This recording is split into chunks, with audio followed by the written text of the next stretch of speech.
Hi guys, welcome to another Manny's Top 3. Today we're going to talk all about Dark Angel relics and which ones we think are the best 3.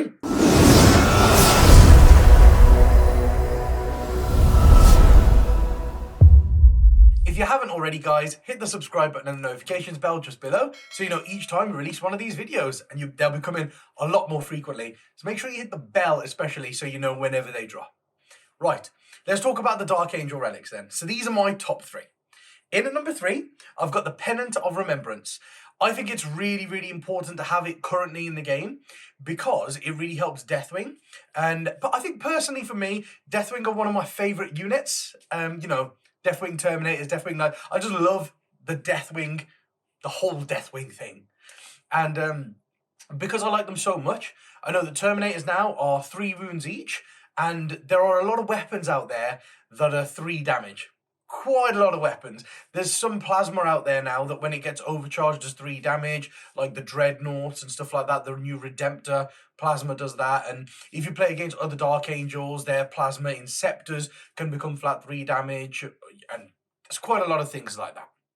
And then you've got things in combat as well, Thunderhammers and stuff like that. And this really helps against that because what it does is it lets you choose. Well, you've got to take it on a Deathwing character first, a Deathwing Ancient only.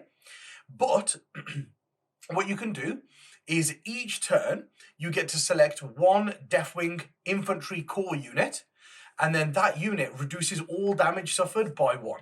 It's very big because it doesn't say in the shooting phase or in the fight phase, melee attacks or range attacks, so it works against everything. You get hit by 3 damage shooting, it goes down to 2 damage. You get hit by 2 damage, and that goes down to 1, which is even bigger. There's so much 2 damage in the game right now.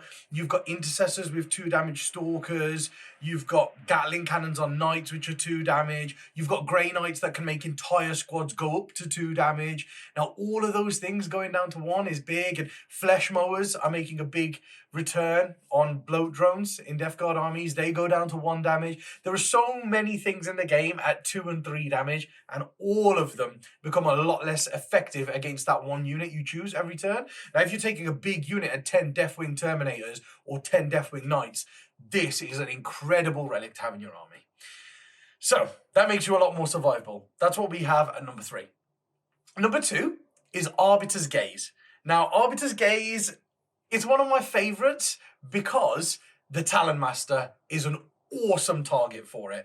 Talon Masters put out so many shots. You can have a twin assault cannon on them, which pumps out 12 shots. Then you can have a twin heavy bolter, which pumps out 6 shots, but is now 2 damage when it used to be 1. So the damage potential of Talon Masters has increased. And even though it's a vehicle, it is eligible to be able to take this relic, which I think is awesome too. So you can put that relic on a Talon Master, and what it does is each time the bearer makes a hit roll, an unmodified roll of a 2+ always hits. Always hits. And it says, including Overwatch. So you've got so many shots, and every time you roll a 2+ to hit, it hits. Why would you not take that on a Talon Master? You've got 18 shots. It makes him really efficient and very deadly. And the key thing is, it happens on Overwatch too. So why I think it's so good is one of the best ways to tackle him is in combat. Because what normally happens is you can't really shoot him because he's a character with less than 9 wounds.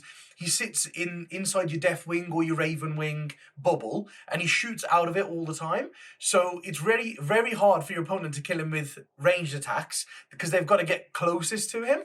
So what people normally do is they kind of get their combat units in there, and there's a lot of, at the moment, people have combat elements in their army because it's very important to play the objective game, and it's very important to have counterpunch at the moment. So people are going to try and charge him. Now, they try and charge him. He can spend a CP to Overwatch, and he hits on 2s. That's the most amazing thing about that relic. It works even on Overwatch. So he'd be hitting them on 2s on Overwatch, and then if he survives, he can fall back and still shoot if you give him the Master of Maneuver Warlord trait. So I think he's very good. That Talon Master with that relic will put out a lot of damage, and he will make his points back. He's only 160 points. So I think he's well worth it. But in at number 1, I've got Reliquary of the Repentant. The reason why it's number 1 for me is it reduces invulnerables to a 5 up. That's the best thing about it. It only works if you've got a 4-up save or better. But basically, you put it on a Raven Wing Bike character, a chaplain would be incredible just because he can do a lot of damage and he'll be in the middle of your units that get into combat. And I think it depends who you put it on, depending on the build of your army. If you have a mainly shooty army, you're going to want to take probably a Ravenwing Champion just because it's a cheap unit that you can catapult there and not care about. But if you're taking a combat army, you'll probably want to put this on a Primaris Chaplain on bike because he's going to be in the action, surrounded by all of your melee units going into the enemy. And what it does is enemy units within 3 inches of this character with this relic reduce their invulnerable save to 5+, basically. Only an unmodified save roll of a 5+ will pass their invulnerable save successfully. And I think it's huge with the current meta. So you've got these units of demon engines in Death Guard that can have 4-up invulnerable saves with the Ironclop Furnace relic, but then you push them back up to 5-ups, making their plans kind of out the window a little bit. Mortarion is a very big threat right now. He's got a 4-up invulnerable save. You make that go to a 5-up, which is incredible. You've also got the Lord of Change, who's incredibly hard to kill for demons. He's got a 3+ invulnerable save. You could also make him only pass on an unmodified save roll of a 5+.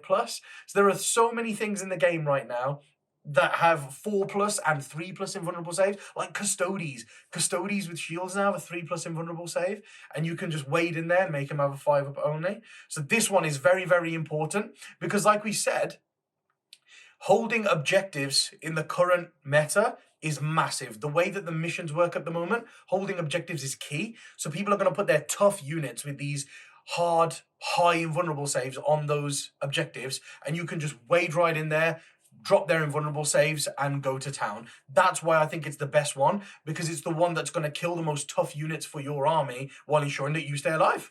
So those are my favorite 3 Dark Angel relics.